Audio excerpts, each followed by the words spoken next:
Mi nombre es María Gladys Vélez, estudiante del programa de Tecnología en Regencia de Farmacia de la Universidad Nacional Abierta y a Distancia. Pertenezco al grupo 29 del curso de Farmacia Hospitalaria. Para esta actividad les voy a hablar sobre un proceso del servicio farmacéutico hospitalario, como es la recepción y almacenamiento de medicamentos y dispositivos médicos. Entonces, la recepción de medicamentos es el proceso mediante el cual se realiza la revisión de los medicamentos y dispositivos médicos solicitados mediante una orden de compra. Esa solicitud, ese pedido se hace a través de un proceso anterior que se llama selección y adquisición de medicamentos. Y la idea del almacenamiento de los medicamentos es permitir y controlar que la calidad de los medicamentos no se vea afectada por problemas de humedad, ni de calor, ni de contaminación, sino que todos los procedimientos que se lleven a través del almacenamiento sean para mantener las condiciones de calidad de los medicamentos y los dispositivos médicos. Existen dos tipos de recepción de los medicamentos y los dispositivos médicos. Una es la revisión o la recepción administrativa, que tiene que ver con toda la parte de documentación. Entonces, ¿qué se hace durante este proceso? La persona encargada del servicio farmacéutico, sea el químico farmacéutico o el regente de farmacia, debe contrastar la documentación de la orden de pedido con la orden de entrega que trae el encargado de las entregas del proveedor. Se debe verificar toda la parte de facturas, de precios, que lo que se pidió sea lo que realmente están entregando. Esa sería la revisión administrativa o la recepción administrativa. Y existe una recepción técnica que tiene que ver con todo lo que tiene establecidas las normas de calidad de los medicamentos, lo que el producto muestra, la parte física que se puede ver de los medicamentos, tales como fechas de vencimiento, registros sanitarios del INVIMA, lotes de los medicamentos, fabricante, laboratorio fabricante, y que todo coincida con la orden de compra y lo que fue tratado y pactado en la negociación de compra del medicamento con el laboratorio fabricante o con el proveedor. Entonces tiene 5 pasos la parte de la recepción, y son el estudio de la documentación, como les dije, la inspección física de los productos recibidos, se debe hacer un muestreo de conformidad con lo que manda la norma del INVIMA, se debe hacer un muestreo aleatorio de que los medicamentos realmente cumplan con las especificaciones normativas aplicables. Aparte de eso, se debe hacer un proceso para los medicamentos que se vengan deteriorados, porque por el transporte, por las condiciones del almacenamiento durante el transporte, pueden haber deterioro de envolturas, de empaques, de envases, otros cambios en la consistencia de los medicamentos. Todo esto se debe hacer un proceso de devolución por medio de un acta.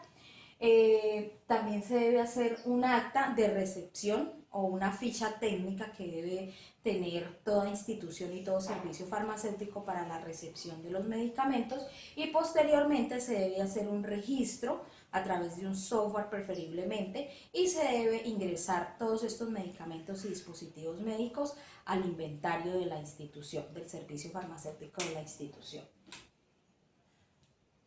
Por otro lado, el almacenamiento de los medicamentos, como les decía, es el conjunto de actividades que tienen como objetivo el cuidado y la conservación de las especificaciones técnicas con las que fueron fabricados los medicamentos y los dispositivos médicos. Entonces, es importante, hay aspectos importantes del almacenamiento.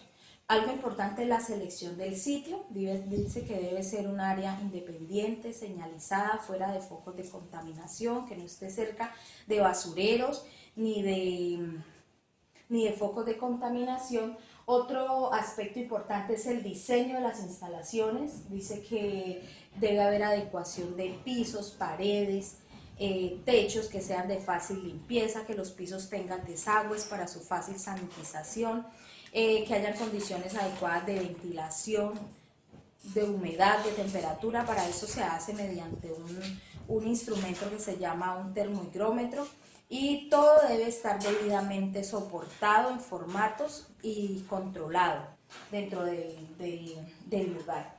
También se deben establecer criterios de procedimientos y recursos para el cuidado y la conservación de los medicamentos, y se debe hacer aplicación de métodos de inventarios que aseguren la rotación adecuada de los dispositivos médicos y los medicamentos. Entonces, como ya les decía, las condiciones de las áreas de almacenamiento, aparte de eso se debe manejar todo lo que tiene que ver con la temperatura, la combustibilidad, porque pueden haber medicamentos y dispositivos médicos altamente combustibles, entonces se debe tener mucho cuidado a la hora de hacer el almacenamiento. Y también se debe tener muy en cuenta la parte del volumen. Los medicamentos de alto volumen son los medicamentos o líquidos endovenosos que sobrepasen una capacidad de 500 mililitros.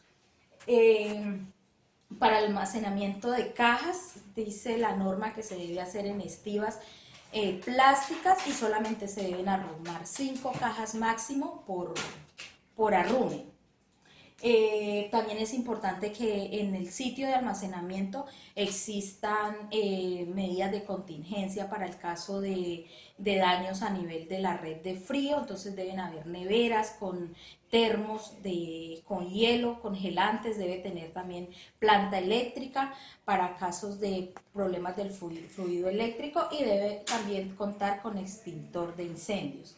Es importante que el proceso de semaforización, que también está normatizado en la ley, se realice. Existen dos formas de realizar la semaforización de los medicamentos y los dispositivos médicos. Una es por las fechas de vencimiento de los medicamentos, y otra es por la clasificación de los medicamentos LASA, que son los medicamentos con mucho riesgo porque tienen nombres parecidos, porque tienen concentraciones de principios activos muy altos, o porque pueden confundirse en la presentación. Entonces es las dos formas de semaforizar y de organizar los medicamentos para almacenar. Es importante que a la hora de almacenar los medicamentos en las bodegas, esto se haga por formas farmacéuticas y debidamente por orden alfabético y por formas farmacéuticas. ¿Qué quiere decir? Que en un lado se van a almacenar las tabletas, en otro lado las ampollas, en otro lado los comprimidos, en otro lado las soluciones, en otro lado los jarabes, en otro lado se van a hacer las que son en polvo para preparar mezclas. Entonces todo debe estar debidamente organizado. También es importante en este aspecto, en el control de los inventarios, para toda la vida del medicamento está normatizado que el medicamento que tenga más próxima la fecha de vencimiento es el que más rápido debe salir a dispensación. Todo este material lo tomé del decreto 0780 del 2016, de la resolución 1403 del 2007, de la resolución 1478 del 2006, y me soporté en el manejo de los procedimientos de recepción y almacenamiento de la clínica Girón, una S del municipio de Girón, Santander. Muchas gracias.